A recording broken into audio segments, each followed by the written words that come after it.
আমরা সারা বছর অপেক্ষা করে থাকি এই পুজোর 4টে দিনের জন্য। সারা বছরের কত প্ল্যানিং, কত তোড়জোড়, কত কেনাকাটা। বিশেষ করে পুজোর আগে 2-3 মাস আমরা ফুল দমে সমস্ত কেনাকাটা, মার্কেটিং, প্ল্যানিং করতে থাকি।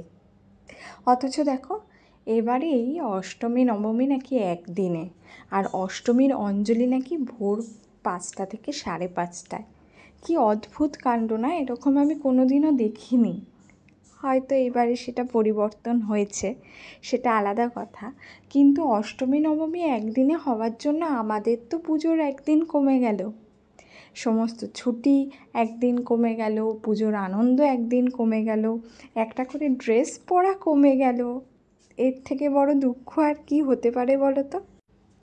আমরা বরাবরই ষষ্ঠী সপ্তমী একটুখানি লাইট ড্রেস পরি, আর অষ্টমী নবমীর রাতটা একটু গর্জাস সাজি।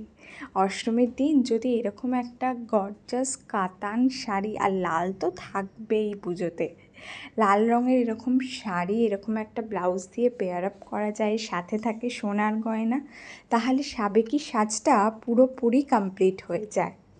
কি বলো, কেমন লাগছে এই শাড়িটা?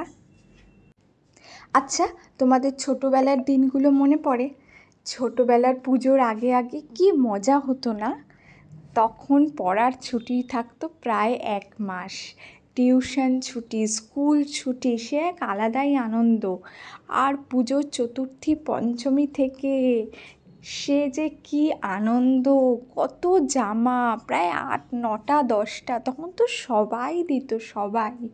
যখন তুমি ছোট ছিলে তখন আরও অনেক বেশি জামা হতো, তখন তো নিজের পয়সায় কেনার ব্যাপার ছিল না, সবাই গিফট করতো। সে এক আলাদাই আনন্দ। আমরা সারা বছর অপেক্ষা করে থাকতাম পুজোর আগে কে কোন জামাটা দেবে, এর থেকে একটা জামা পারবো, তার থেকে একটা জামা পাবো, এর থেকে কোন জামাটা পাবো। আর যখন সমস্ত জামা হয়ে যেত তখন পরে পরে দেখতাম যে এই জামাটা পরে কেমন লাগছে, ওই জামাটা পরে কেমন লাগছে। প্রতিদিন এরকম করতাম। সে এক আলাদাই আনন্দ, পুজোর এক আলাদাই আমেজ। আর তখন কি বলো তো, অত খাওয়া দাওয়ার চল কিন্তু ছিল না, তবে জামার চল ছিল। এখন যেমন খাওয়া দাওয়া, রেস্টুরেন্ট, এগুলোতে